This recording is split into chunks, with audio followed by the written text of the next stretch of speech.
Good morning. Today is Thursday, August 21st, and this is the morning update. First of all, let me just take the headlines from the Wall Street Journal because the mainstream media is so absurd. Trump told aides he is considering firing federal governor Lisa Cook because of mortgage fraud. What he's really doing is trying to pressure Federal Reserve Chairman Jerome Powell to lower interest rates. And I've said repeatedly, lowering interest rates, raising interest rates, none of this is going to solve the horrific economic situation facing the people of the United States and the bankruptcy of the transatlantic financial system. Only a total bankruptcy reorganization, the reinstatement of Glass-Steagall, writing off a bunch of this fictitious debt will work. That is, it is systemic. You can't reform something that is fundamentally flawed. So that's just absurd.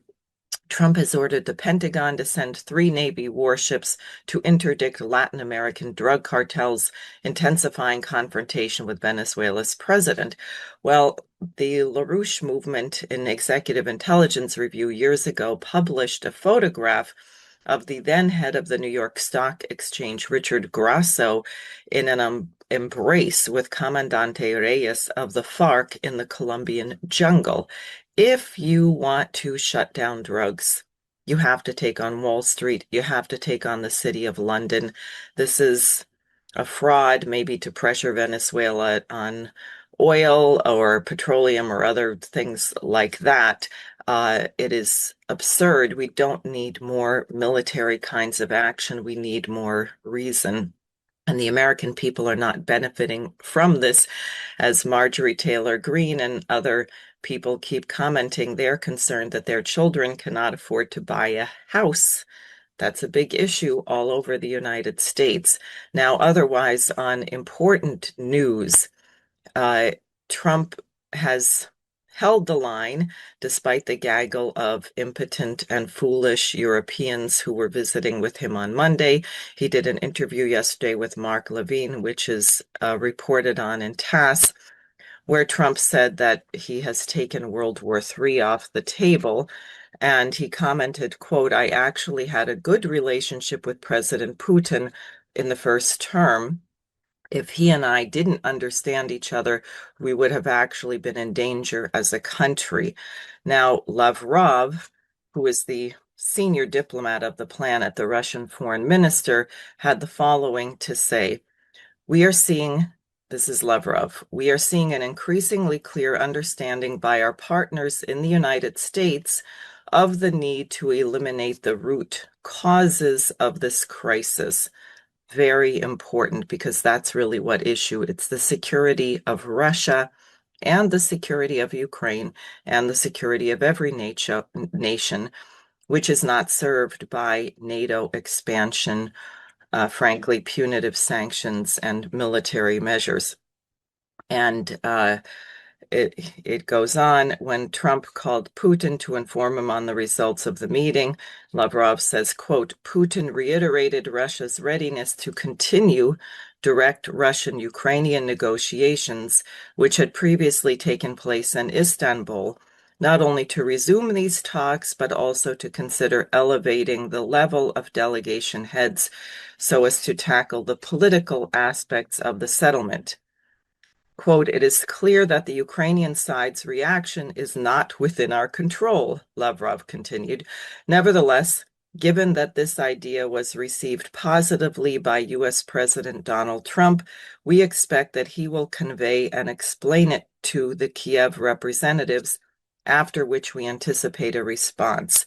So while the British, the Europeans will do everything they can to sabotage this, it seems that Presidents Trump and Putin are very committed to resolving this conflict as long as the Americans continue to make efforts to understand the Russian point of view in this matter. Now, as for Ukraine, a new report that supposedly comes from a hack of the Ukraine's chief of staff, but which matches figures that I heard Colonel Douglas Macgregor using at the Ron Paul Peace Institute conference, over the weekend, they're saying that over 1.7 million Ukrainian troops are listed as missing or killed. The annual totals are far beyond anything Kiev admitted. In 2022, 118,500 dead or missing. 2023, 405,400 dead or missing. 2024, 595,000. That's 1 year. And so far in 2025, 621,000. It's possible in 2025 that of the 621,000 dead or missing, maybe a larger portion are still alive because they are deserting. So the idea that Zelensky would insist, and the Europeans disgustingly insist, that Ukraine continue this war, which has left a number of villages without any men alive, except maybe those over 70 and 80, is really disgusting. But that's the mindset, and we see it with what's happening in Gaza, where Bibi Netanyahu, despite the willingness of Hamas to negotiate, they have put forward a proposal for a 60-day ceasefire for release of half of the hostages. Bibi Netanyahu says this just shows the pressure is increasing, and he wants to continue to prepare for his murderous invasion. Now, Israel itself is having a lot of trouble. I've seen reports that 20% of Israeli reservists are not showing up, and some say the figure is as high as 40%. Not surprisingly, when you demand people commit war crimes, they're having a problem of a massive increase in suicides of the Israeli troops. Also, you're getting opposition. Microsoft, whose data is being used for AI targeting of Palestinians, including journalists and medical doctors. The employees have been protesting and holding demonstrations in the courtyard of the Microsoft building. So the opposition to this is growing, which is why Helga Zepp-LaRouche believes that